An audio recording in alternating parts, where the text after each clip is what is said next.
Buenas tardes. Vamos a dar inicio a esta jornada que espero sea muy productiva para todos nosotros, que podamos sacarle la mayor utilidad posible, ¿no? Por eso quiero que hagan énfasis en la propuesta que ustedes traen de cómo controlar, cómo prevenir y cómo manejar, en este caso, en el primer tema, la enfermedad renal crónica. Y en el siguiente es cómo manejar, cómo prevenir y manejar una emergencia por un desastre. Así que vamos a dar inicio, sin más preámbulos, con la primera conferencia. Pueden iniciar. Buenas tardes, como equipo 9, hoy vamos a hablar sobre la enfermedad renal crónica. Siguiente, por favor. La enfermedad renal crónica es un estado caracterizado por una disminución significativa y progresiva de la función renal. Tanto el diagnóstico y el tratamiento precoz son fundamentales para el pronóstico del paciente y de esto va a depender una futura necesidad de un tratamiento sustitutivo. En la actualidad se estima que un 11.5% de la población adulta en Estados Unidos padece la enfermedad renal crónica y esta a su vez incrementa la prevalencia de la enfermedad cardiovascular. Existen múltiples factores de riesgo, tanto modificables como no modificables, dentro de ellos a la cabeza el consumo insuficiente de agua, la diabetes mellitus, también la hipertensión arterial y el sobrepeso. Siguiente. La enfermedad renal crónica afecta a cerca del 10% de la población mundial y en Centroamérica se ha observado en las últimas 2 décadas un aumento bastante importante que está causando miles de muertes. De acuerdo a la tasa de mortalidad en la región, en orden decreciente, a la cabeza está Nicaragua con una tasa de 42.8, le sigue El Salvador con una tasa de 41.9, Perú, Guatemala y Panamá. En nuestro país, para el año 2014, habían 3.800 pacientes con tratamiento sustitutivo, como hemodiálisis y diálisis peritoneal, y esto pues nos plantea problemas asistenciales graves, ya que los tratamientos dialíticos para estos pacientes tienen un costo bastante alto, y por esta razón es sumamente importante que formulemos propuestas integrales e integradas para manejar la enfermedad renal crónica y poder disminuir las tasas de morbimortalidad. Además, vamos a mejorar la calidad de vida de los pacientes. Siguiente. Como objetivo general, vamos a describir la enfermedad renal crónica y vamos a proponer un manejo integral e integrado por niveles de prevención. Como objetivos específicos, vamos a definir la enfermedad renal crónica, sus etapas, su epidemiología y la cadena de transmisión. También vamos a mencionar los factores de riesgo por determinantes de la salud, los costos por consulta y los costos por egresos. Vamos a identificar las complicaciones de la enfermedad y por último vamos a proponer un plan de manejo integral e integrado de la enfermedad. La enfermedad renal crónica. Siguiente. Esa se define, la enfermedad renal crónica, como una pérdida progresiva, permanente e irreversible de la función renal, que es expresada a través de la tasa de filtración glomerular y esa tiene que estar disminuida y por debajo de 60 ml por minuto por 1.73 metros cuadrados de superficie corporal, la cual se va a calcular a través de las concentraciones séricas de creatinina. Y además de esto, el paciente tiene que presentar evidencias de daño estructural o funcional del riñón, que se van a calcular a través de diferentes pruebas de imagen, de biopsias o de marcadores como proteinuria y albuminuria. El término de insuficiencia renal crónica terminal hace referencia a todos aquellos pacientes que ya se encuentran en la última etapa de la enfermedad renal crónica, o sea, la etapa 5. Y estos pacientes son aquellos que necesitan ya del tratamiento dialítico o de trasplante renal. Siguiente.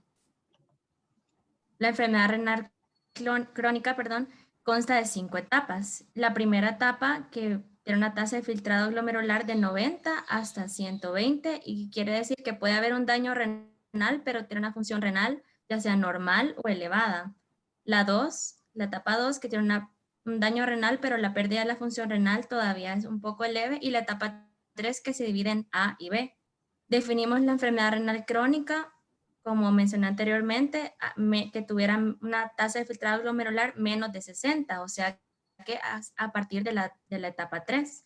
Y como vemos, la etapa 3A es una pérdida de función renal de leve a moderada y la etapa 3B, que ya es una pérdida de función renal más grave. La etapa 4, que es una pérdida de función renal grave, aquí el paciente tiene que tomar en cuenta, junto con su médico, estar considerando ya el tratamiento dialítico, que es básicamente inminente, ya que es una enfermedad progresiva.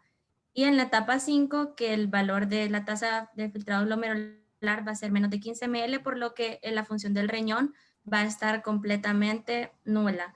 Y aquí el paciente se llama básicamente un paciente en insuficiencia renal terminal. La epidemiología. Según los datos que encontramos del 2014, esos fueron los más recientes, puesto que no se realizan investigaciones continuas acerca de esta enfermedad.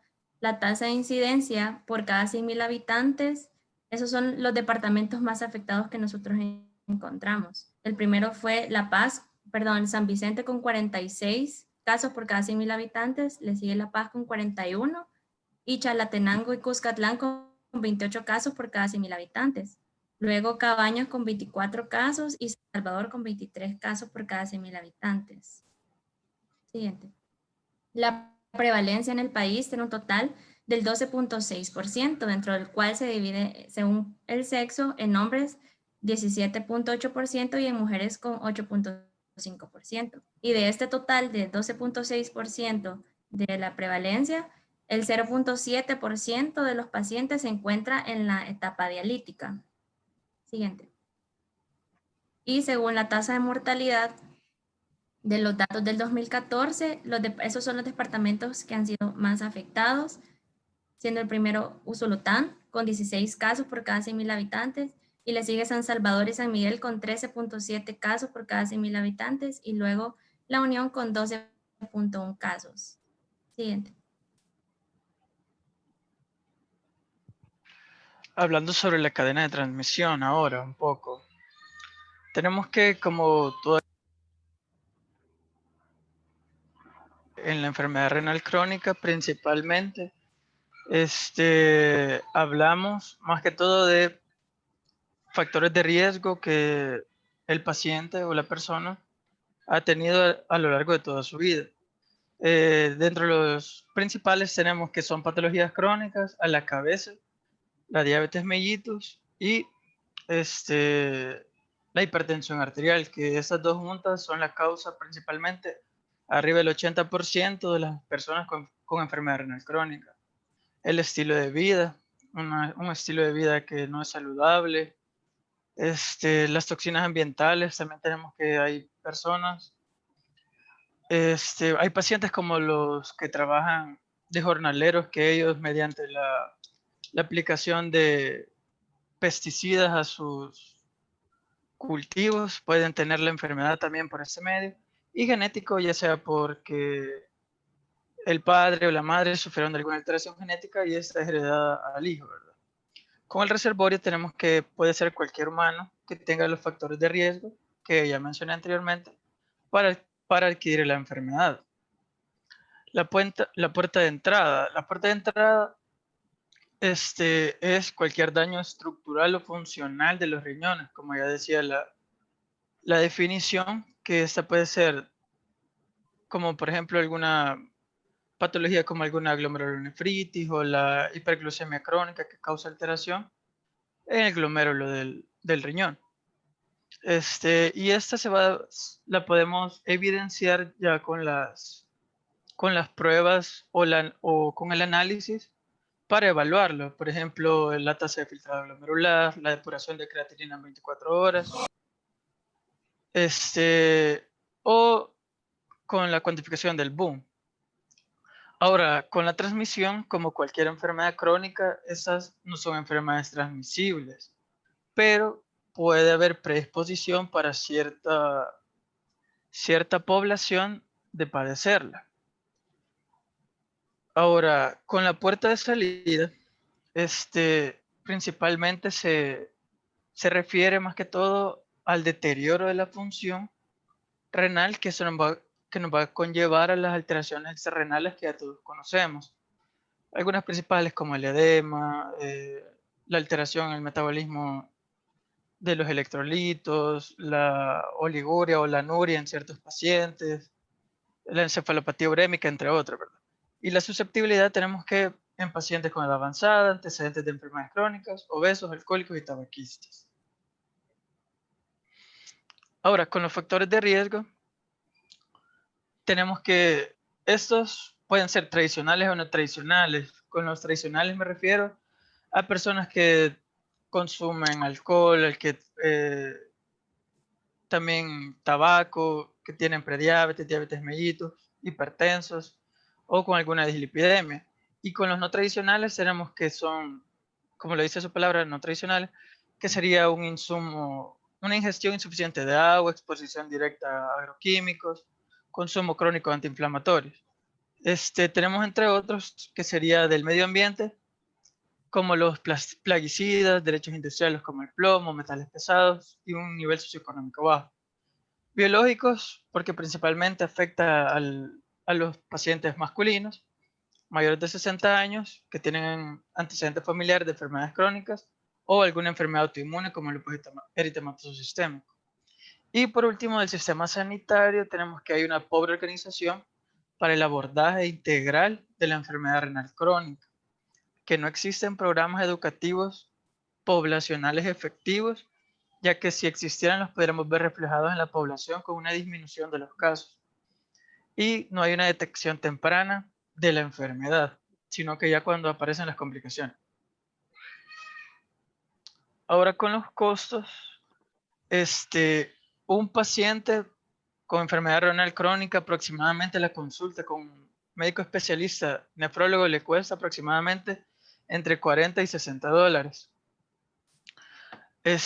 Además, hay que agregar que la diálisis peritoneal automatizada tiene un costo entre 1.125 y 1.365. La diálisis peritoneal continua ambulatoria de 494 y la hemodiálisis de 8.313 por las 3 sesiones semanales que amerita un paciente. Ahora, cuando todas estas medidas sustitutivas no son suficientes para compensar al paciente, ya tiene que haber una terapia que sea permanente, que en este caso es el trasplante renal. Que este trasplante renal, solo el tratamiento de inducción cuesta aproximadamente 9.200 dólares. El tratamiento de inmunosupresor que tiene que tener este paciente 3.050 y que esto es crónico, es para toda la vida. Los exámenes de laboratorio aproximadamente entre 960 dólares. Los costos de servicio hospitalario solo del trasplante entre 10.000 y 15.000 dólares y los costos honorarios quirúrgicos entre 8.000 y 10.000 dólares. Algunas de las complicaciones más frecuentes en esos pacientes tenemos que la cabeza es el edema, ya que ellos sufren de alteraciones tanto en la presión hidrostática y oncótica, que eso no, es lo que nos ayuda a regular las presiones dentro del metabolismo, ¿verdad? Acidosis metabólica, ya que los pacientes con enfermedad renal pierden la capacidad de regular tanto los iones hidrógenos y las bases. Trastornos del metabolismo del calcio y el fosfato, ya que excretan más y tampoco tienen una absorción adecuada de estos. Enfermedades cardiovasculares como la enfermedad por arteriosclerosis, anomalías hematológicas como la anemia normocítica normocrómica, alteraciones neurovasculares como la encefalopatía urémica, y anomalías en el sistema nervioso central y periférico. Como punto final de la primera parte de la exposición, presentaré las conclusiones. Al final del presente trabajo concluimos que la RC es una de las enfermedades no transmisibles con mayor impacto en salud pública.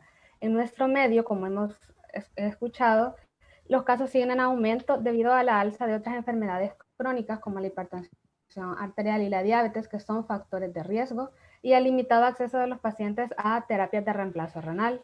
También tiene una mayor prevalencia en mujeres, pero una mayor mortalidad en los hombres. Y es de vital importancia que el manejo de los factores de riesgo, implementando estrategias para su detección temprana, y es aquí donde juega siempre un rol fundamental las políticas de salud pública. Como segunda parte de la exposición presentaré el plan estratégico. Como equipo, hemos elaborado un plan estratégico integral e integrado para el manejo y control de la enfermedad renal crónica, ERC, de aquí en adelante, en El Salvador. El objetivo general de nuestro plan es contribuir a la mejora de la situación de la ERC en El Salvador a través del planteamiento de un plan integral e integrado, cuyos resultados se vean reflejados en la mejora de indicadores de salud, entre ellos tasa de mortalidad, morbilidad, incidencia y prevalencia. Tomando como base que la ERC es una patología compleja que conlleva un manejo multidisciplinario e interdisciplinario, hemos planteado 3 planes de manejo: un plan clínico, un plan epidemiológico y un plan preventivo por niveles de prevención y de atención. Primero expondré el plan clínico. El objetivo de este plan es desarrollar una estrategia de manejo clínico que sea adecuada a la realidad de la población y del sistema de salud salvadoreño. Hemos planteado una estrategia para lograr ese objetivo que consiste en crear una guía de práctica clínica integral que sea eficiente y eficaz para el abordaje del paciente con ERC, elaborada en consenso por un grupo de especialistas en el área, es decir, nefrólogos, internistas, nutricionistas de El Salvador, que sirva de referencia nacional y donde se describan estrategias detalladas para cada nivel de atención. Para el planteamiento de esa estrategia hemos tomado como base lo siguiente. Sabemos que existen documentos de referencia o guías para el abordaje clínico del paciente con ERC en nuestro país. Esos son los lineamientos de práctica clínica de medicina interna, en donde se describe un capítulo el manejo del paciente y que sirve de referencia, sobre todo para el médico internista, y la guía de buenas prácticas clínicas, en donde se describen estrategias y medidas para un correcto manejo del paciente con ERC.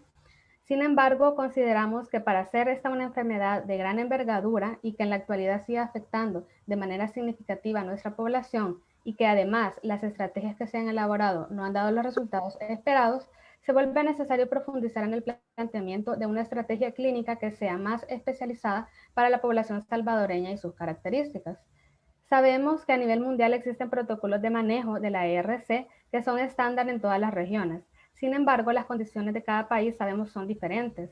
Nuestros recursos económicos, nuestra cultura, nuestro sistema de salud, las características clínicas de esta enfermedad en nuestra población son diferentes a las de otras poblaciones. Y por lo tanto, sería más exitoso y eficaz elaborar un plan de manejo clínico que sea más moldeado a nuestra situación, en donde especialistas en el área tomen como base evidencia actualizada internacional y nacional y la adapten a la población salvadoreña y a la situación del sistema de salud. Cabe mencionar que hemos comparado con otras estrategias de manejo clínico, como es el caso de Chile y Colombia, quienes han elaborado guías de manejo que evidentemente son más completas, donde se da un planteamiento más integral y más detallado de esta patología. Y desde nuestro punto de vista, estos planes, a diferencia de los nuestros, proporcionan una base más firme para el abordaje del paciente con ERC en todos sus niveles, siendo así verdaderos referentes para una estrategia integral del sistema de salud. Nuestro segundo plan es el plan epidemiológico. El objetivo de este plan es conocer el comportamiento de la ERC y su evolución en la población salvadoreña, de manera que se cuente con una base de datos actualizada y accesible que sirva de referencia para la ejecución de programas. Hemos planteado una estrategia para lograr y llevar a cabo ese objetivo que consiste en incrementar y fortalecer los estudios estadísticos e investigaciones científicas sobre ERC en El Salvador. Hemos elaborado 2 acciones para llevar a cabo esta estrategia. La primera consiste en llevar a cabo un diagnóstico situacional con un mínimo de cada 2 años, liderado por todas las unidades de salud del país, bajo la dirección del MinSal, de las áreas de control respectivas, en donde a través de encuestas elaboradas se recopilan datos estadísticos sobre la situación de la ERC en las comunidades, priorizando comunidades de alto riesgo. La segunda acción consiste en dar continuidad a programas de investigación epidemiológica como la Encuesta Nacional de Enfermedades Crónicas, ENECA, que se llevó a cabo en el periodo 2011 al 2015, para mantener una base de datos actualizada sobre la situación de la ERC en El Salvador. Para el planteamiento de estas estrategias, tomamos como base que según lo investigado no existen datos estadísticos completamente accesibles y concretos y que sean consecutivos sobre la ERC en el país. El estudio de NECA es uno de los referentes más completos disponibles en la base de datos. Sin embargo, al presente año no se encuentran disponibles estudios estadísticos que reflejen la situación actual y consideramos que disponer de esta información es indispensable para la ejecución de estrategias y manejo y abordaje a futuro. Esta enfermedad sigue siendo una epidemia y requiere un estricto control y vigilancia epidemiológica. Además, de la mano de estas estrategias, también es importante promover la realización de investigaciones científicas que apoyen a los estudios estadísticos nacionales, como por ejemplo el estudio realizado en las comunidades del Bajo Lempa. El tercer plan es el plan preventivo. El objetivo del primer nivel, como sabemos, es prevenir la aparición de la ERC en la población salvadoreña. Este nivel es uno de los más importantes a reforzar y sabemos que la comunidad debe de ser de los principales protagonistas. Sin embargo, en las estrategias que planteamos en este nivel, a corto y mediano plazo, promovemos una mayor participación del sector salud, tomando en cuenta que en la situación que nos encontramos actualmente, una gran parte del daño ya está hecho. Existen ya muchos pacientes en diversas etapas de ERC y muchos enfermos en etapas terminales. Además, la cultura de nuestra población sigue en un proceso de cambio y muchas conductas dañinas siguen siendo parte del estilo de vida de nuestra población, que se muestra renuente a cambiar en un corto periodo de tiempo. Por lo tanto, debemos como personal de salud volver a tomar el rol protagónico y jugar un rol más motivador, exigente y activo en el primer nivel, de forma que en un futuro la población sea verdaderamente un líder y agente de cambio. Para lograr este objetivo del primer nivel planteamos 3 estrategias. La primera, incrementar la búsqueda activa de personas en riesgo de padecer ERC. Para lograr este objetivo planteamos la siguiente acción, orientada a un grupo de riesgo especial en nuestro país, que son los agricultores y ganaderos. Esta consiste en realizar visitas lideradas por promotores de salud a las comunidades agrícolas para realizar pruebas de tamizaje y también para evaluar que se cumplan las normas para el uso adecuado de agroquímicos y equipos de protección. Los puntos clave de esta estrategia son búsqueda activa. Es importante realizar una búsqueda especializada orientada a las poblaciones de riesgo. Eso conduce a resultados más rápidos y efectivos, además que significa un menor costo para el sector salud. Al ser una epidemia silenciosa, la mayoría de pacientes llega a consultar cuando ya se encuentran en estadios avanzados. Por lo tanto, a través de esta actividad podemos captar a los pacientes mucho antes de que se desarrolle un daño renal. La segunda estrategia para el primer nivel es fortalecer las actividades de educación sobre la ERC. Para llevarlo a cabo, proponemos como acción organizar bajo la dirección de alcaldías de cada municipio, en coordinación con el MinSal, campañas de difusión de información sobre la ERC a través de la radio, entrega de afiches, ferias de salud, entre otros medios de difusión. Consideramos que es importante involucrar a otros sectores de la población para que apoyen las actividades del sector salud, en el cual debe integrarse y trabajar continuamente con todos los sectores de la población. En las alcaldías debe integrarse a la junta directiva a un encargado de actividades de salud, quien se encargue de coordinar las actividades en pro de la salud de la comunidad y que trabaje de la mano con las unidades de salud apoyando y facilitando más este trabajo. La tercera estrategia para el primer nivel es promover de forma más activa los estilos de vida y ambientes saludables para controlar los factores de riesgo asociados con el aparecimiento de enfermedades crónicas. Esto lo planeamos hacerlo a través de 4 acciones. La primera, orientada a la actividad física. Esta consiste en integrar a profesionales de educación física en las unidades de salud que sean responsables de coordinar jornadas de actividad física en la comunidad, donde se les enseña a las personas rutinas de ejercicio prácticas para llevar a cabo en sus hogares o en sitios de recreación de su comunidad. Las siguientes 3 acciones son más orientadas y específicas a la protección renal, que son: una, capacitar a las familias de las comunidades para que creen y también usen filtros de agua, de manera que se garantice el consumo de agua purificada, sobre todo en aquellas poblaciones donde hay falta de acceso a agua potable. La segunda, capacitar también a la población que se dedica principalmente a la actividad agrícola para el manejo correcto de agroquímicos y el uso de equipos de protección. Y como último, que se restrinja la venta de bebidas azucaradas, carbonatadas, alcohólicas en tiendas y supermercados locales. Esto en responsabilidad del MinSal, claro, en coordinación con el Ministerio de Agricultura y también en coordinación con la Defensoría del Consumidor. Esta estrategia es muy importante porque las 2 principales enfermedades crónicas, como hemos visto, en la actualidad que van en alza son la hipertensión y la diabetes, y estas son factores de riesgo de ERC. Por lo tanto, si controlamos estas 2 patologías, controlamos también la ERC. Además, también estas presentan factores de riesgo comunes asociados como a los hábitos alimenticios y actividad física. Además, es importante no dejar de lado a la población agrícola, que es una importante población de riesgo en nuestro país. El objetivo del segundo nivel es evitar la progresión de ERC a estadios terminales. Para lograr este objetivo planteamos 2 estrategias. Una, incrementar la detección temprana de pacientes con ERC en estadios tempranos. Para lograrlo proponemos 2 acciones. Una, designar una parte de las pruebas y reactivos disponibles dentro de los recursos del MinSal para el estudio y tamizaje de ERC. Y segundo, crear centros de tamizaje en los diferentes centros de salud donde la población pueda llegar y solicitar realizarse pruebas para el estudio de una posible ERC. Ambas estrategias van de la mano y son importantes por 2 razones. Una, como ya lo mencionábamos, los pacientes en estadios tempranos del 1 al 3A son considerados reversibles, por lo tanto, captar a los pacientes en esos estadios es fundamental. Y segundo, en nuestro país no existe la cultura del chequeo preventivo y sumado a esto, no se promueve el tamizaje de la enfermedad renal de forma activa, en parte porque los recursos para el estudio de esta enfermedad son limitados y segundo, porque se restringe a otro grupo de pacientes.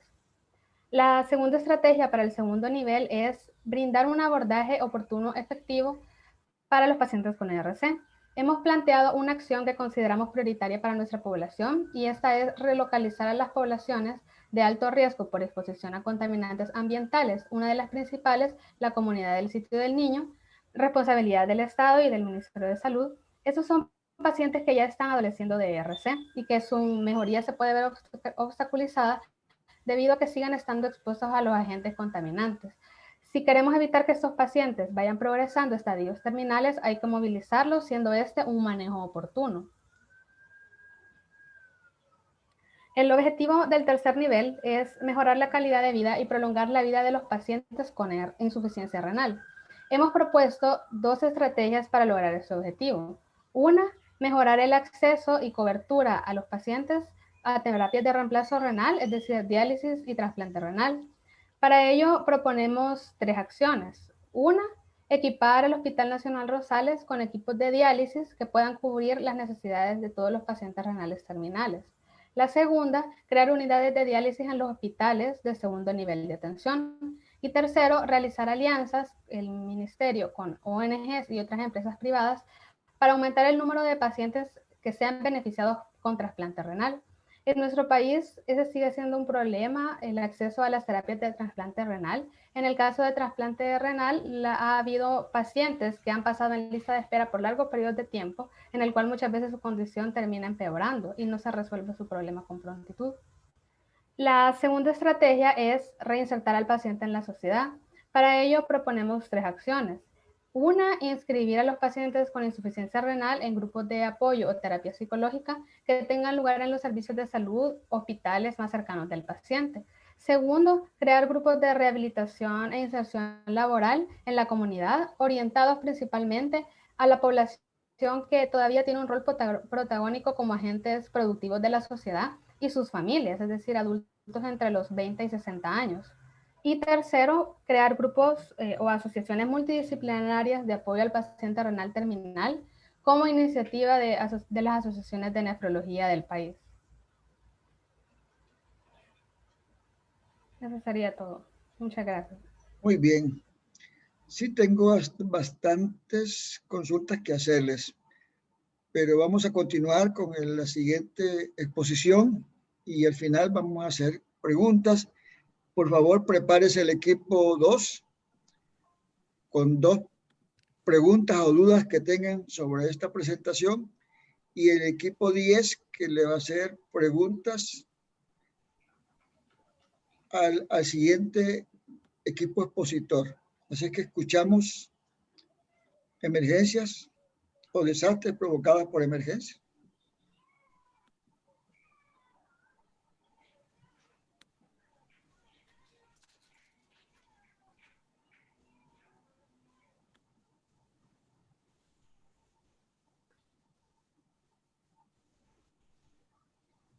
Buenas tardes, doctor y compañeros. Este día, como grupo 3, nos corresponde hablarles sobre el tema de desastres por terremotos.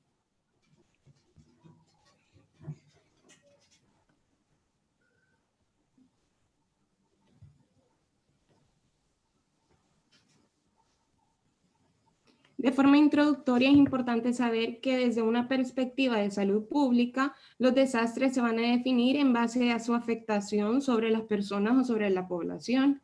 Y es importante también que tengamos en cuenta que el entendimiento de estos, así como una mínima prevención o una mínima preparación, pueden generar una gran diferencia, evitando así futuras complicaciones, futuros heridos e incluso futuras muertes.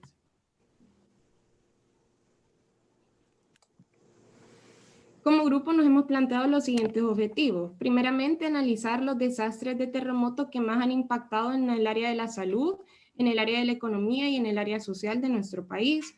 Asimismo, presentar los principales desafíos a sobrellevar ante una tragedia futura, crear un plan estratégico para evitar futuras tragedias y elaborar estrategias que ayuden a minimizar los daños, tanto en el área de salud, en el área económica y en el área social.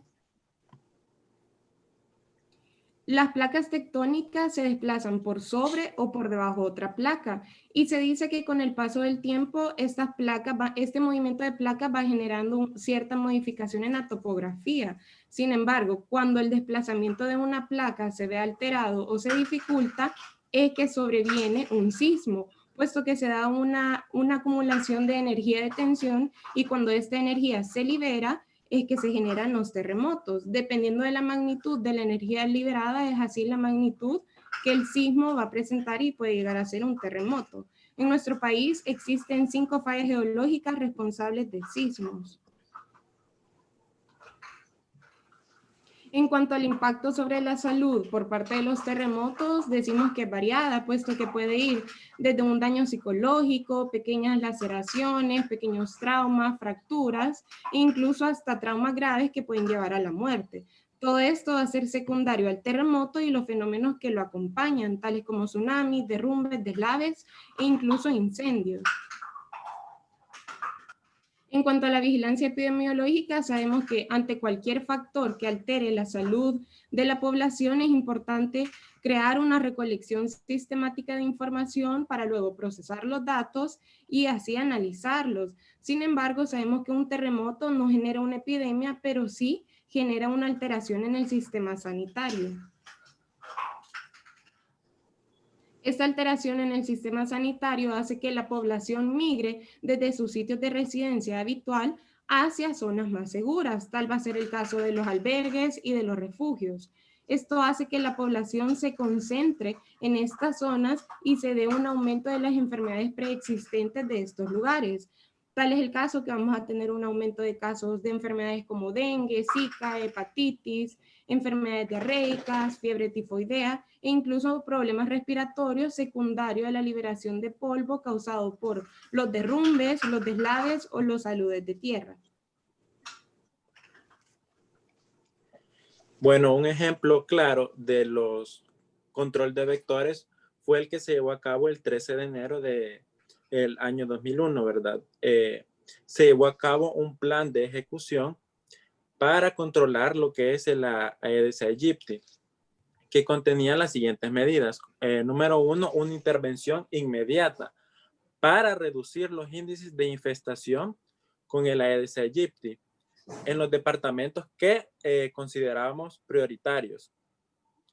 Después de haber realizado, ¿verdad?, un análisis entomológico y epidemiológico y también establecimientos de parámetros y normativas a nivel del laboratorio central para la vigilancia epidemiológica del dengue. También se realizaron chequeos entomológicos cada 15 días, tanto dentro como fuera de los albergues. Y una actividad de promoción y educación para poder prevenir y controlar los brotes de dengue. Entre el control de las enfermedades en albergues y refugios, tenemos que la Comisión Coordinada de Salud acordó que el principal objetivo era evitar la aparición de brotes epidémicos en estos albergues, para lo que se consideró las medidas de promoción y la prevención de salud, ¿verdad? También sucedió algo de que se había un desorden en la población, ya que estos iban a los puestos de salud a consultar y pedían medicamentos. Luego estos mismos iban hacia otros puestos y volvían a pedir medicamentos. Entonces se detectó esta situación y se cambió de política para poder llevar un control y comenzaron a realizar visitas matutinas a los albergues, refugios y a las zonas afectadas. Se indagaba el estado de salud de los habitantes y si había alguna necesidad, pues de los servicios de salud se brindaba la atención y se entregaban los medicamentos.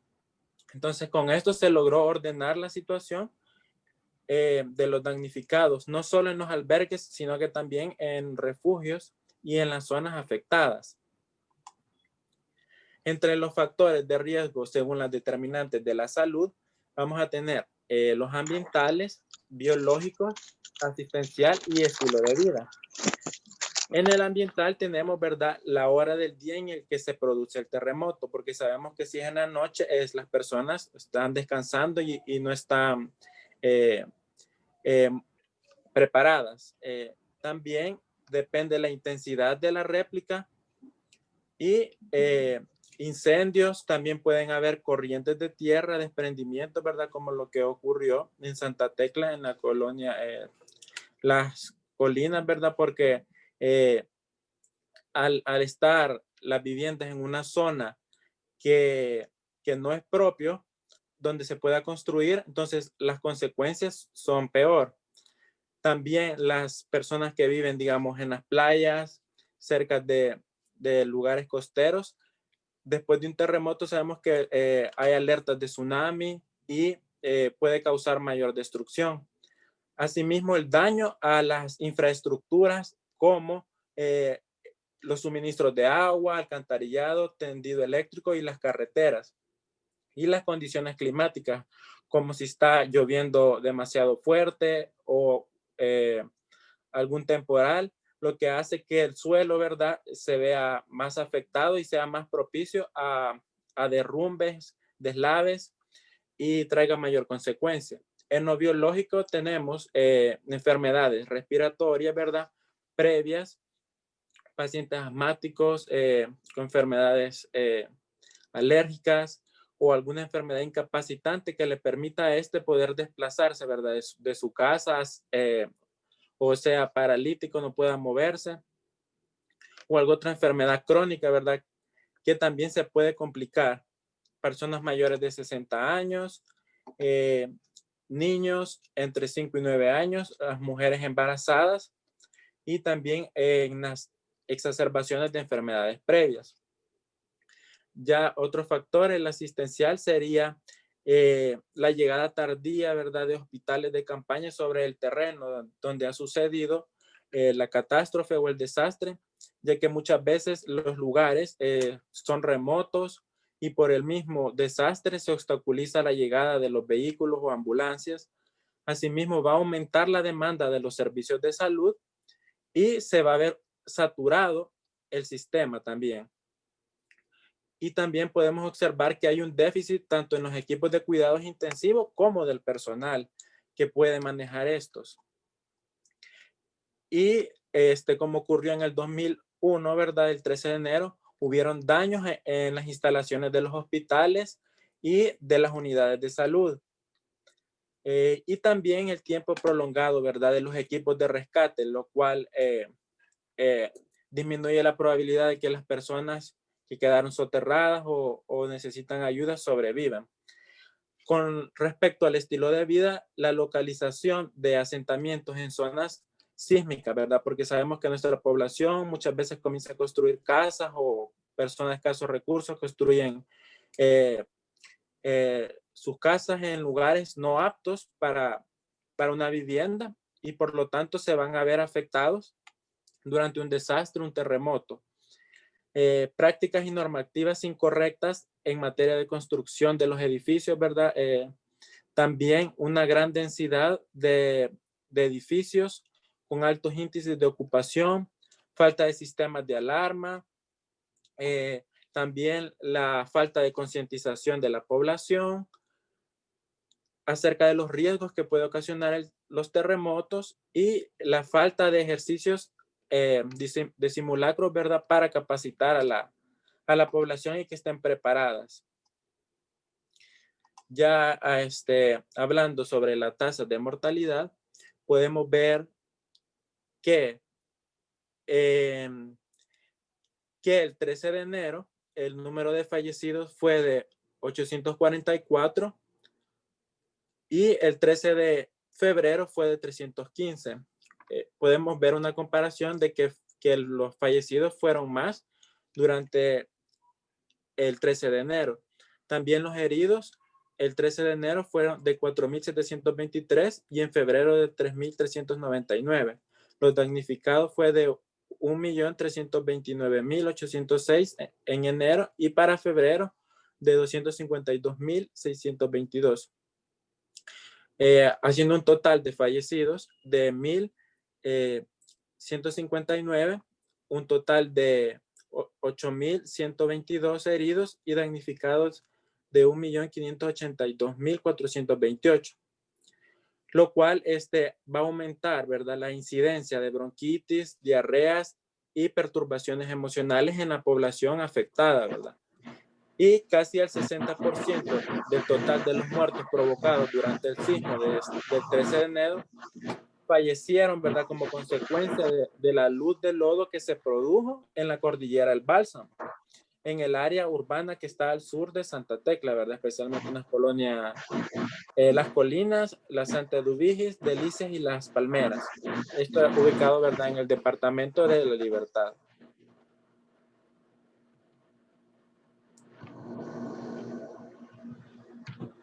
Si bien es cierto, la peor pérdida ante un desastre por terremoto es la humana, en sí ese desastre genera un gran costo.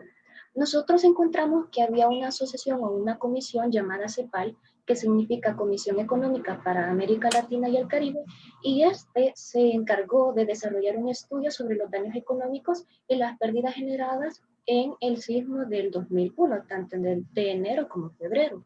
Este estudio se basó gracias a información tanto pública como gubernamental y asimismo hizo relación entre términos directos e indirectos. ¿A qué le vamos a llamar términos directos? Van a ser todas las repercusiones que se dieron en el momento del desastre. Podemos hablar de las personas que fallecieron, los traumatismos, toda la salud que se le pudo brindar a los que habían sufrido de algún trauma, que sufrieron síndrome de aplastamiento, y vamos a hablar de aquellos efectos indirectos como las repercusiones que no se vieron en el momento, pero sí en un momento dado se dio una gran dificultad, por ejemplo, en los sistemas sanitarios de salud, que en un momento si fueron dañados, se dio la interrupción de esto, así como otros servicios como el agua potable, la disposición de excretas, las telecomunicaciones, entre otros. Entonces vamos a hacer un análisis de los cuadros. El primero es del sismo el 13 de enero del 2001 y podemos ver en la parte izquierda que el sector más afectado fue el social. El social comprende tanto educación, salud, la vivienda y asentamientos, con un total de 472 millones de dólares. Ya viendo en el cuadro de la derecha, podemos constatar que sí, que el social fue el mayor afectado, que los daños directos fueron de 395.9 millones y siempre es el sector social el que se ve más afectado. En cuanto a los gastos, tanto públicos como privados, podemos ver que los privados tuvieron mayor afectación, ya que hubo un costo de 823.2 millones de dólares. Y podemos ver también que la infraestructura también fue dañada con 398.1 millones de dólares. En total, todos los gastos únicamente estimados para el sismo de enero del 2001 fue de 1.255.5 millones de dólares. Ahora bien, viendo el sismo de febrero del 2001, siempre el sector social es el más afectado con 145 millones de dólares, pero obviamente la cifra de enero del 2001 fue mayor. En el caso de febrero, siempre la infraestructura fue el sector más dañado, con un total de 145 millones de dólares. Y a este caso le siguen los productivos como la agricultura, la pesca, la industria, el comercio y los servicios. Podemos ver un daño directo de 185.4 millones de dólares, más que el directo, y siempre la propiedad privada fue la más afectada. Entonces, en total, los gastos generados en los sismos de enero y de febrero del 2001 ascienden a 1.603,9 millones de dólares. Ahora las complicaciones. En primer lugar tenemos a la hipotermia, que va a ser aquella temperatura menor a 35 grados centígrados y que estas personas la van a poseer debido a la exposición natural que pueden tener estas cuando se quedan sin viviendas. La infección secundaria a las heridas que pueda tener, pueden surgir gangrenas por el tejido necrótico y posteriormente esa persona va a necesitar una amputación. Puede haber sepsis, el síndrome de dificultad respiratoria del adulto, que va a ser una afectación pulmonar potencialmente mortal y que lo que hace es que hay una disminución en la perfusión de oxígeno tanto a los pulmones como a la sangre. Va a haber una falla multisistémica, es decir, la presencia de una alteración de 2 o más órganos, y el síndrome de aplastamiento, conocido, que va a ser una lesión de perfusión, pero hasta después que la persona ha sido liberada su miembro atrapado. Y este puede provocar periodos isquémicos de hasta 4 a 6 horas y nos puede dar hasta choque hipovolémico, nos puede dar alteraciones electrolíticas como hipocalcemia, falla renal por la rhabdomiólisis y las arritmias cardíacas fetales. Dentro de las consecuencias tenemos a la humana, a la arquitectónica, la geológica y la salud mental. Dentro de las humanas, la principal y la de peor pronóstico es la muerte. Luego tenemos lesiones, la pérdida del hogar. Luego las arquitectónicas, la destrucción urbana y que el gobierno tiene que hacerse cargo de reparar todo. Las geológicas, que pueden haber deslizamientos de tierra, a los mismos incendios, la licuefacción del suelo y los tsunamis, que son una consecuencia debido a las vibraciones que genera el terremoto. Y el principal, y que van a haber muchas personas con ansiedad postraumática, es la salud mental, ya que pueden presentar en el momento miedo, ansiedad, depresión, shock e histeria. Entonces vemos que nunca hay que subestimar los desastres naturales que se nos presentan. Nosotros como grupo quisimos exponer principalmente los terremotos ocurridos en el 2001, pues históricamente son fue uno de los de mayor magnitud de la historia de El Salvador y que mayores estragos y pérdidas humanas tuvieron. Y no solo humanas, sino que arquitectónicas, económicas, y que si hubiera existido un plan integral y bien organizado, se hubiera disminuido la mortalidad que produjeron esos terremotos. Así que la prevención será nuestra mejor opción. Bueno, para ese momento ya se habrán dado cuenta cuál es la particularidad del tema, ¿verdad? Que estamos hablando de un desastre natural, no de una temática infecciosa o de enfermedad crónica, que es lo que habíamos visto con los otros grupos. Ahora, eso no lo hace en ninguna manera menos prevenible que cualquier otro. De hecho, yo les voy a compartir lo que nosotros estamos seguros que va a redefinir lo que se conoce ahora como manejo de desastres o plan para manejo de desastres. Hemos hecho ajustes en las medidas ya establecidas y proponemos nuevas acciones. Definimos el rumbo de nuestra estrategia a través de 4 objetivos, y el primero de ellos es evitar la mortalidad humana, evitar la incidencia y prevalencia de brotes epidémicos post-desastre por terremoto, aumentar la participación y el protagonismo de la comunidad en la actuación bajo un desastre por terremoto y perfeccionar el Sistema Nacional de Atención de Desastres Naturales, el cual hasta hoy sí explica el logaritmo a seguir por las entidades gubernamentales para abordar este problema, como lo son la PNC, los comandos de salvamento, todas esas instituciones encargadas de abordarlo.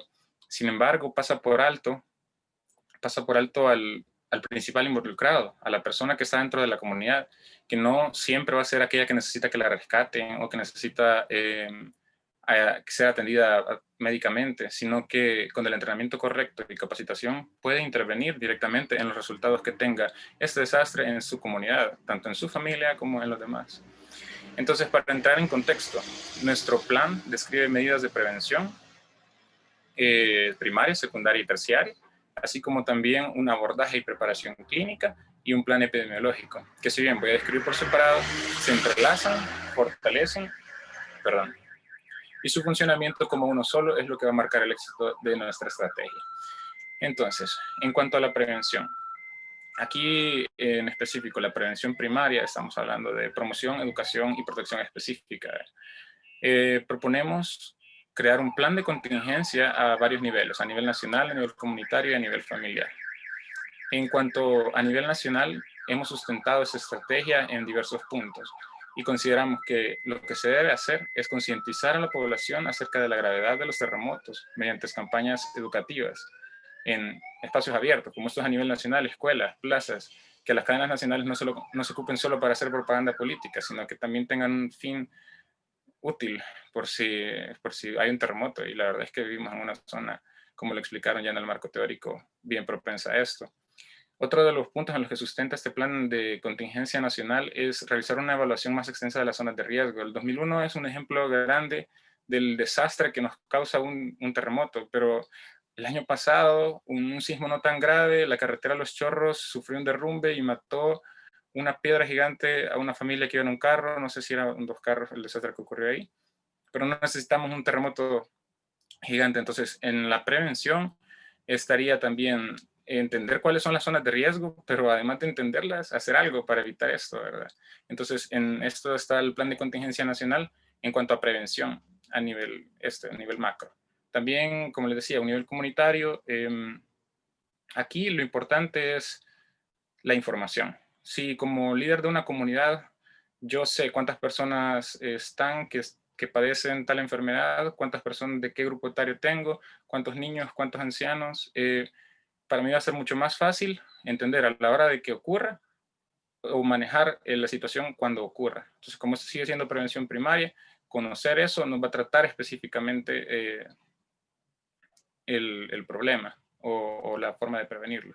Así también educar a la gente acerca de las vías de salida de la comunidad, de cuáles son las zonas de más riesgo, de cuáles son las zonas donde todos debemos de encontrarnos en determinado punto. Y ya a nivel familiar, aquí sí va bastante enfático lo que les decía, que no hace mucho caso el plan nacional. Se tiene que abordar a la persona natural, a la persona de la comunidad, al profesor, al líder religioso de la comunidad, al líder,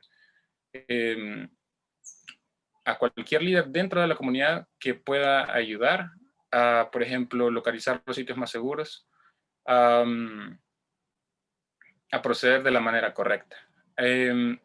A nivel familiar, pues el encargado o cabeza de familia lo que debe hacer es preocuparse por velar por los suyos.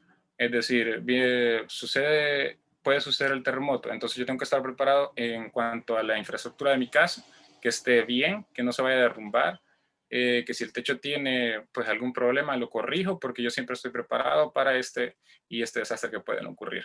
Darme cuenta que tengo que tener los servicios básicos siempre disponibles.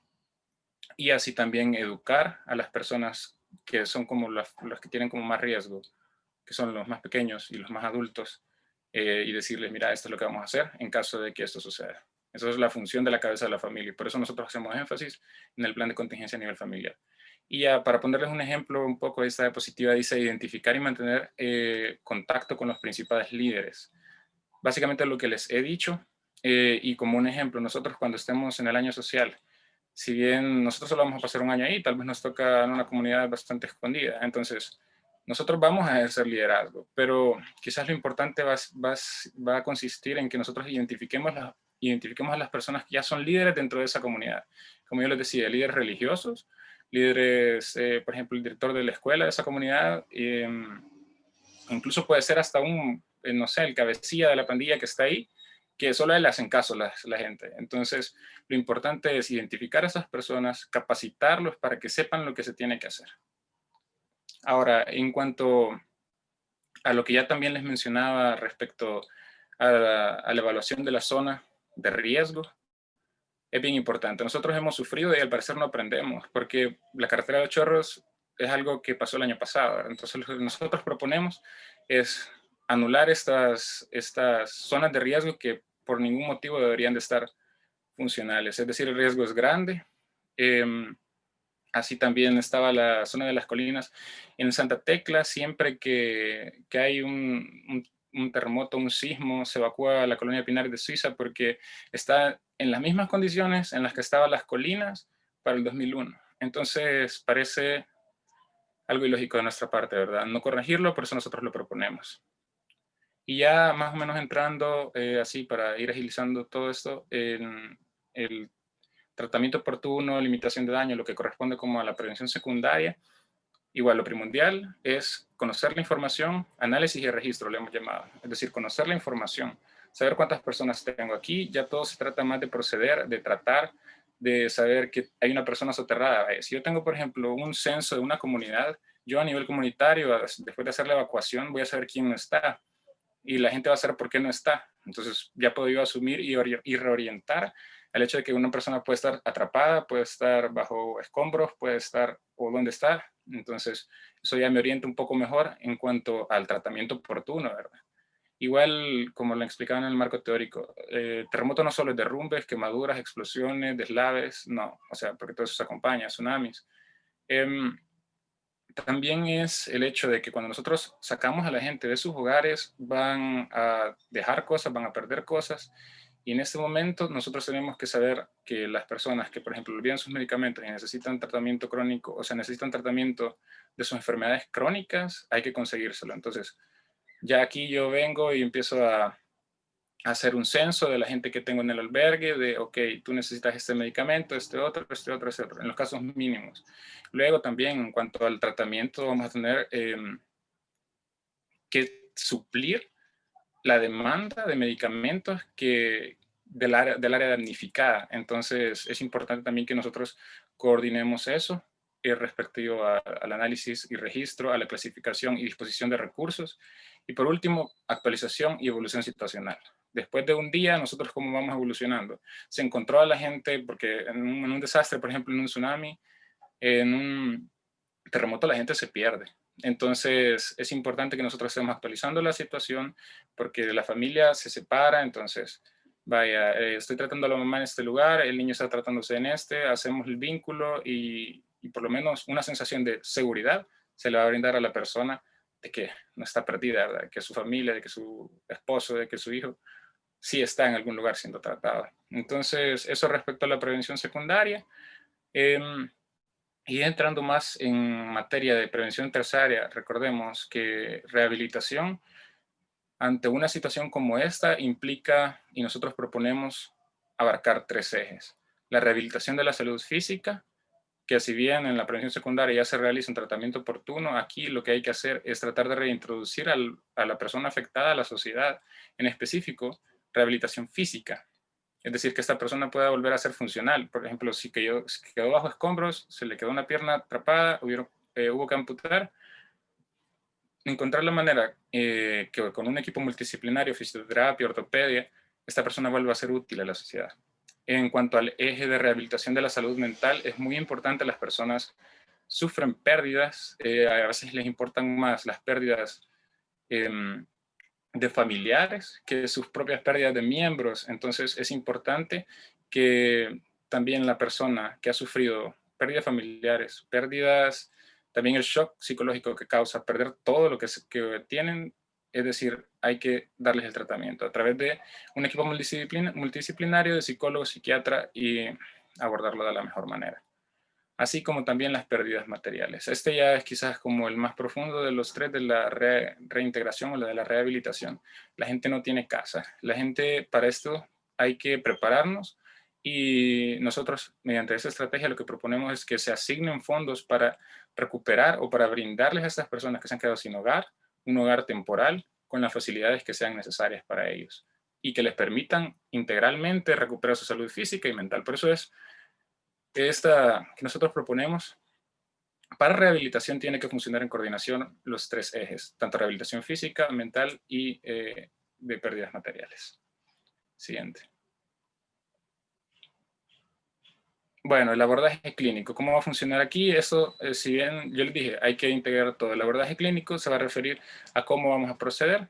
Nosotros proponemos que lo que se haga es un triage, pero un buen triage, y explicar a la gente realmente cómo va a funcionar esto, porque hay que estabilizar a las víctimas más afectadas, referir según gravedad, preparar las vías de referencia, es decir, cómo va a llegar una persona con un desastre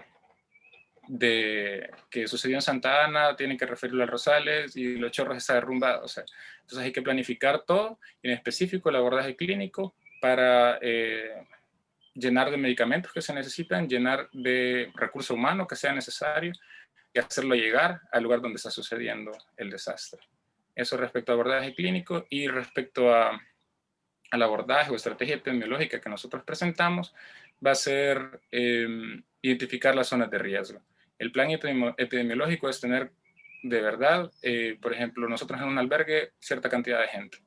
Sabemos que como médicos tenemos que involucrarnos, y sin importar si estamos en internado, entonces nos involucramos, y las personas en albergue día a día van a necesitar que el médico esté yendo a checar, que esté yendo a ver qué es lo que está sucediendo, si las personas necesitan tal medicamento, si las personas necesitan cierta atención, si esas personas tienen que estar aisladas.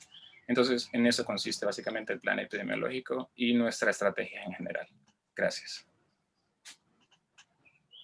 Muy bien. Igual que el equipo anterior, yo en lo personal tengo bastantes consultas que hacerles, pero vamos a escuchar primero al equipo 2 con 2 preguntas. Por favor, los escucho. La primera es, dentro del plan estratégico que ustedes nos comentaron, ¿consideran que es importante enfocarse en algún nivel en específico? Y la otra es que si existe algún tipo de diferencia epidemiológicamente hablando en los pacientes, hombres y mujeres en el país.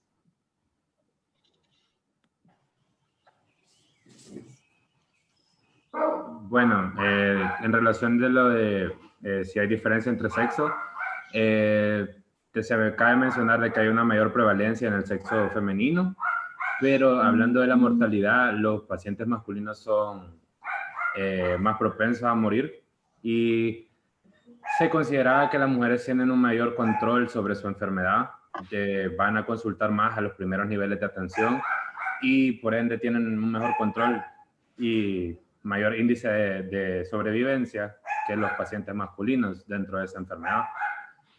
Esa es parte de la información que podría dar acerca de las diferencias de los sexos dentro de la enfermedad. Respondiendo la otra pregunta, que si consideramos algún nivel del plan estratégico más importante que otros, sí y no. Si recuerdan, el plan estratégico de nosotros venía en 3 partes. Entonces, teniendo en cuenta los niveles de atención, nuestro país, si somos sinceros, somos honestos, quizá nuestro índice sociodemográfico no es de los más altos comparado con otros países. Y como tal, nuestro país no está equipado de manera adecuada para responder y tratar enfermedades crónicas. Y más que todo en etapas avanzadas. Ya mencionamos un poco cómo son de elevados los costos de la terapia de reemplazo renal y ni hablar de los trasplantes. Sabemos que en nuestro país los primeros niveles de atención están enfocados más que todo en la salud materno-infantil. Entonces, para nosotros... Muy bien, hoy escuchamos al equipo 10. ¿Las preguntas? Hola, doctor. Buenas tardes. Bueno, yo tenía una duda de parte del grupo 10. En el caso de nosotros que pasamos en el área del Hospital Sacamil, ¿cuáles insumos se encuentran ya sea en el hospital o también cuáles serían los insumos a utilizar dentro del hospital ante una emergencia por terremoto, verdad?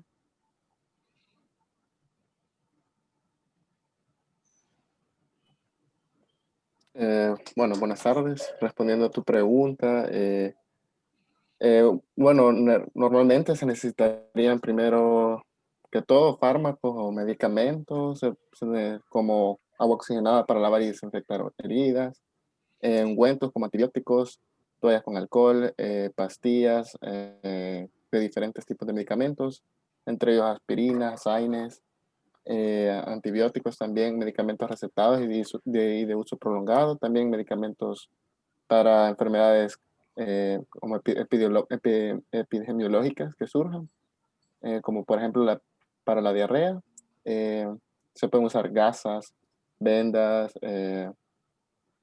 cintas, también pacientes que necesiten otro tipo de atención como protectores, suturas, toallas,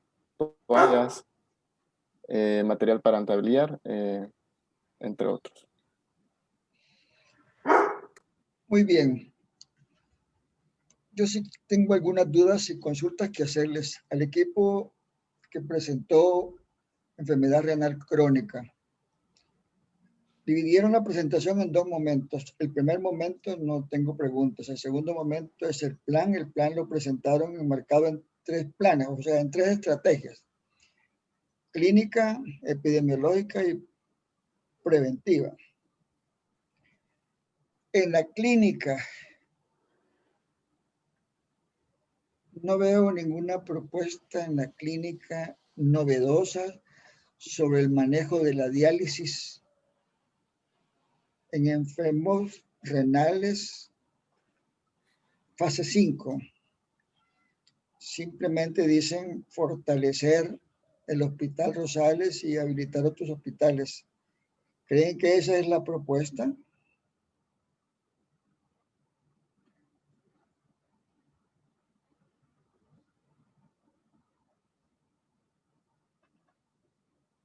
¿Creen que esa es la propuesta para mejorar la calidad de vida de los pacientes, para disminuir la mortalidad de los pacientes renales fase 5? Quizás, claro, o sea, son varios elementos que tienen que ir en conjunto, pero sí equipar y contar con el equipo para realizar los procedimientos, consideramos que, porque hay muchos pacientes ya en esos estadios y hay que, ya sea trasplante renal o diálisis, y por eso en esa estrategia. ¿Quién de ustedes tiene abuelitos de los representantes del equipo? Simulado.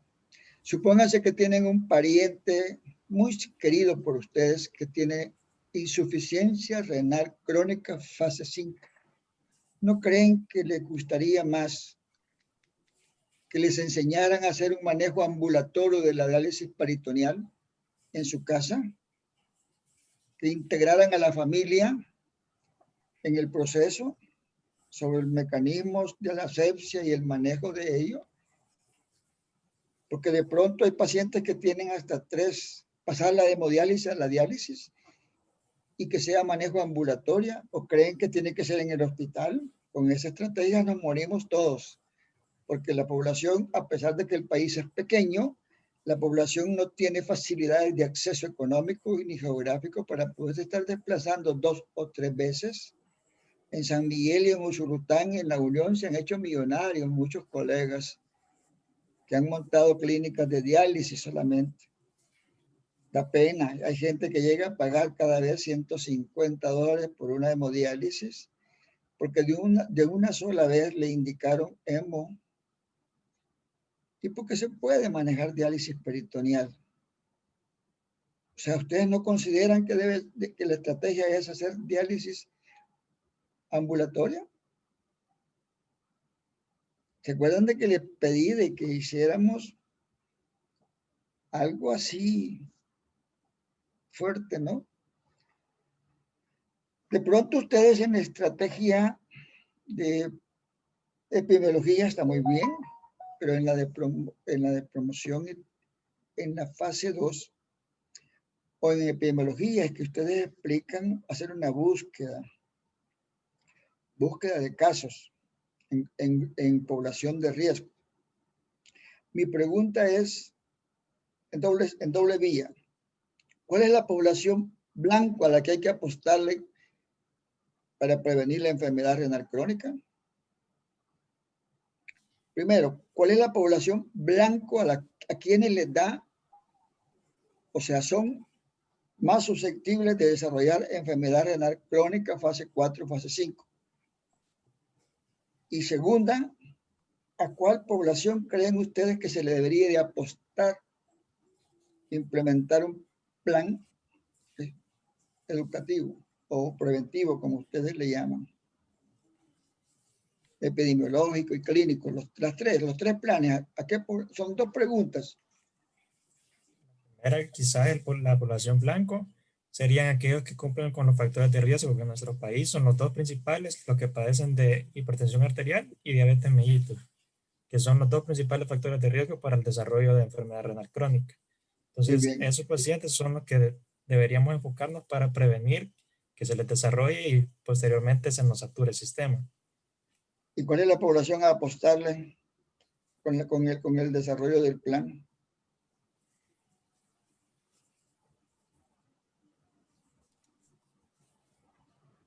¿Qué grupo de edad es? Doctor, Dígame. que todo va más enfocado a prevenir esta enfermedad, ya que no tiene cura. Entonces, la población a la que nosotros tenemos que apostarle es aquella que todavía no ha adquirido esta enfermedad.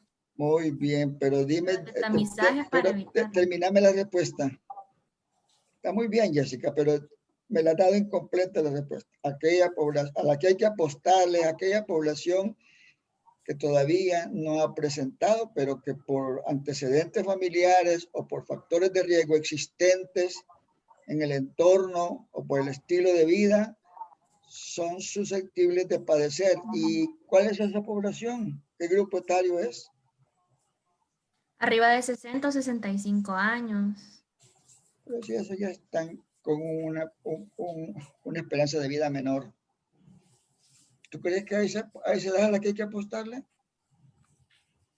Fíjese que eso de los grupos etarios, doctor, según leímos, variaba los porcentajes porque según los lineamientos sí son arriba de 60 a 65 años, pero según la encuesta del ENECA que se realizó en el 2014-2015, el grupo etario que estaba siendo más afectado es de los años desde los 20 hasta los 40 años. No, estoy de acuerdo, pero esa es la respuesta que me dio Josué, que no me dio el grupo EDUA.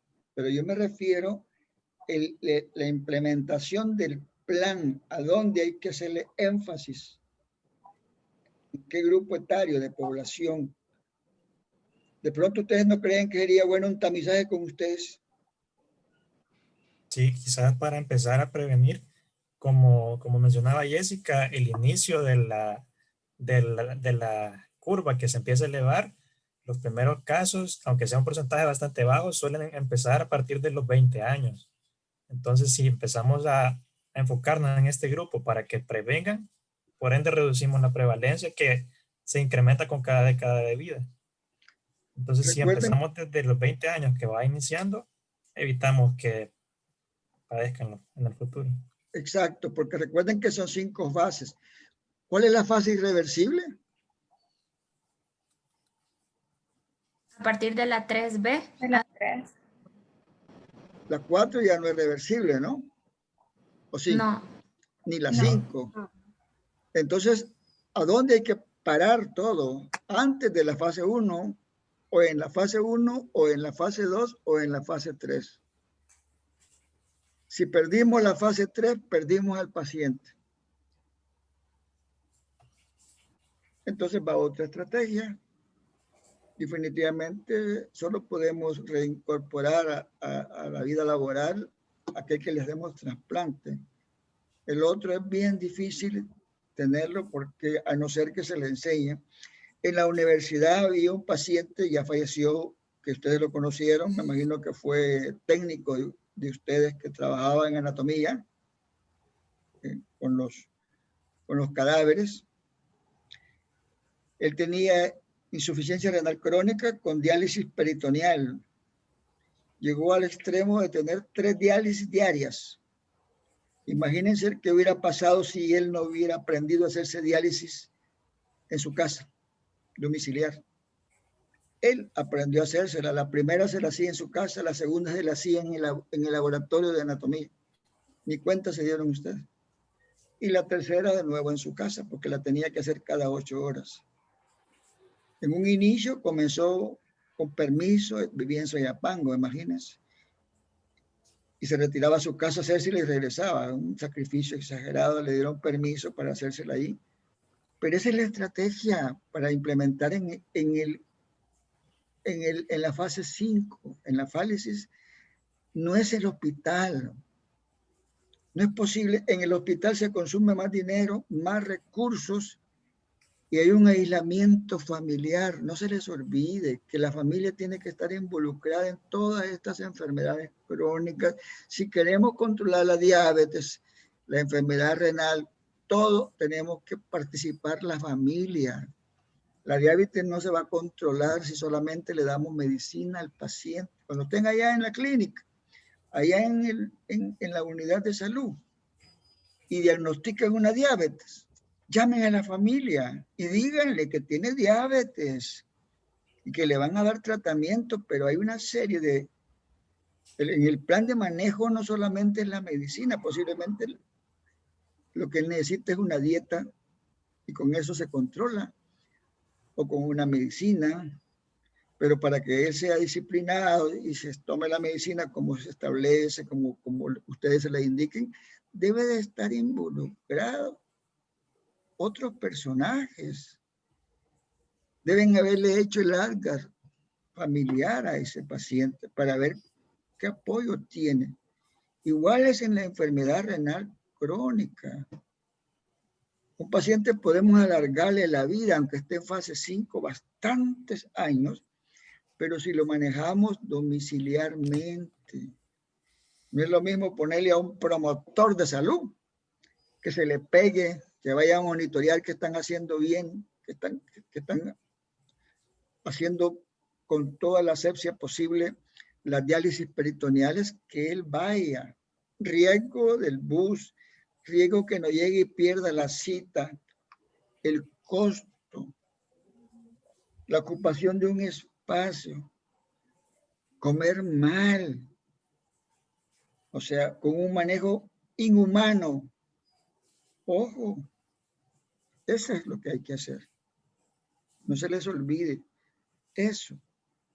Si van a ser nefrólogos, yo sé que es bien bonito y el dinero, pues, y si llega bien fácil, mejor todavía, porque, pues sí, a veces allá en Oriente ni tan siquiera necesitan, solo la refrendan de ser nefrólogo, y ya les dio el permiso a la Junta de Vigilancia de la profesión médica, y aunque las hemodiálisis las está haciendo un técnico, que le pagan 3 cuadros, pero el paciente llega a pagar 150, 125, 3 veces a la semana.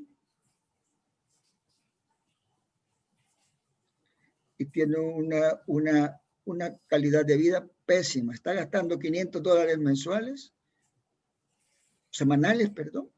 O sea, 2,000. No puede a veces, aunque la familia que está en Estados Unidos les mande el billuyo, no puede, porque no todos tienen vehículo, tienen que pagar. Entonces, ¿por qué no? Hay que combatir de alguna manera el uso indebido de la capacidad de otros colegas. Muy bien, con emergencia por desastres hay tantas preguntas, principalmente en terremotos, pero voy a comenzar por la más fácil. Me hablaron de que era un terremoto que era provocado por el movimiento de las placas tectónicas. ¿Por dónde pasan las placas tectónicas en el Gran San Salvador? ¿Cuál es el recorrido que hacen?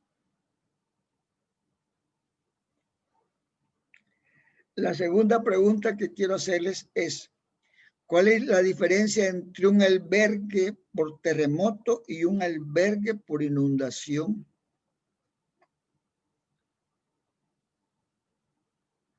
Y la tercera pregunta es, díganme 5 estrategias que ustedes implementarían si los mandaran a coordinar un albergue. Se la estoy poniendo difícil, Marco. Ya no les hago más preguntas sobre esas 3. O sea, no se preocupen si no las saben, yo les voy a ayudar. En cuanto al trayecto, doctor, no tendría una dirección específica, pero había una bibliografía que especificaba que en el país se cuenta con una falla que abarca todo el noroeste y suroeste del país, así que, bueno, esa es la... ¿Sabes por dónde pasa, Daniel? Pasa por debajo de la Universidad Evangélica. Ahí abajo va la placa tectónica. Se viene así. Se corre por debajo. No tuve la oportunidad de enseñarles el mapa a ustedes. Bien, la segunda respuesta. La pregunta era la diferencia entre el tipo de albergue que hay que ofrecerle a una familia cuando es damnificada por una inundación, por un desbordamiento, por lluvia, y el tipo de albergue por un terremoto. Bueno, doctor, tendrá que ver también con la afección que esté realizándose. Por ejemplo, en un terremoto siempre existen riesgos de réplica, es decir, para nosotros trasladar a un albergue en el cual, si bien hay que darles techo a los pacientes, porque de repente llueve, ¿verdad? Tiene que estar localizado en una zona segura, fuera de riesgo, evidentemente, que no vaya a haber un deslave, por ejemplo, que no vaya a haber alguna situación de alguna luz, como lo sucedió. En cambio, y obviamente no está lloviendo.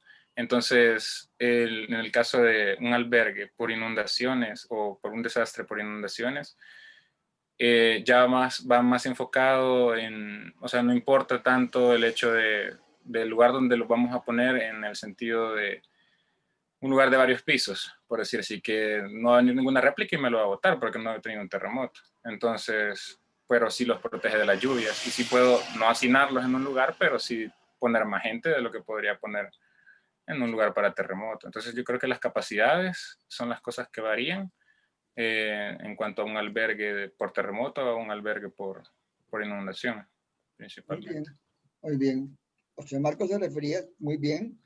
En un albergue por terremoto, la gente no se va a ir a una casa ni a un edificio, se va a ir a una lona, a algo que si se cae no le vaya a provocar lesión. Mientras que un albergue por inundación, no importa si es un edificio de varios pisos, porque no es terremoto, es inundación. Y ahí se va a estabilizar. Pero hay una tercera pregunta que su servidor hizo.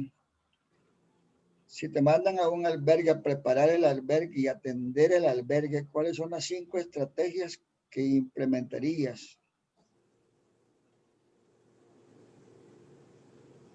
antes y durante la presencia de la población o de los refugiados, si queremos llamar? En el caso de terremoto, vaya doctor, como sabemos el terremoto es que no solo es el terremoto el que afecta. No, ante cualquier emergencia, ¿cuáles son las 2 condiciones que debe llenar el albergue como mínimo? ¿Y cuáles son las 3 estrategias que ustedes implementarían con la comunidad? Bueno, son varias, pero al menos 3 estrategias que ustedes impulsarían con la comunidad. El albergue tiene que tener la capacidad de, por ejemplo, ¿cómo se llama eso? Deposición de excretas. Es decir, que tiene que ser un lugar donde pueda mantenerse limpio, porque la gente no va a pasar un día, si bien es transitorio. O sea, en la emergencia por COVID tuvimos cuántos tiempos de cuarentena, gente en albergues. Entonces, lo importante es que la gente esté en condiciones de salubres, y eso implica tener un baño, bueno, tener más de un baño, depende, o sea, la cantidad adecuada para la cantidad de gente que está. Y la logística, como la segunda medida, sería en cuanto a la alimentación, doctor, porque la persona, si bien el país está chocado, pero ellos necesitan sobrevivir, y creo que en cuanto a la deposición de excretas y la alimentación son quizás las cosas más vitales, porque ahí abarcamos dar comida y agua. Y las medidas...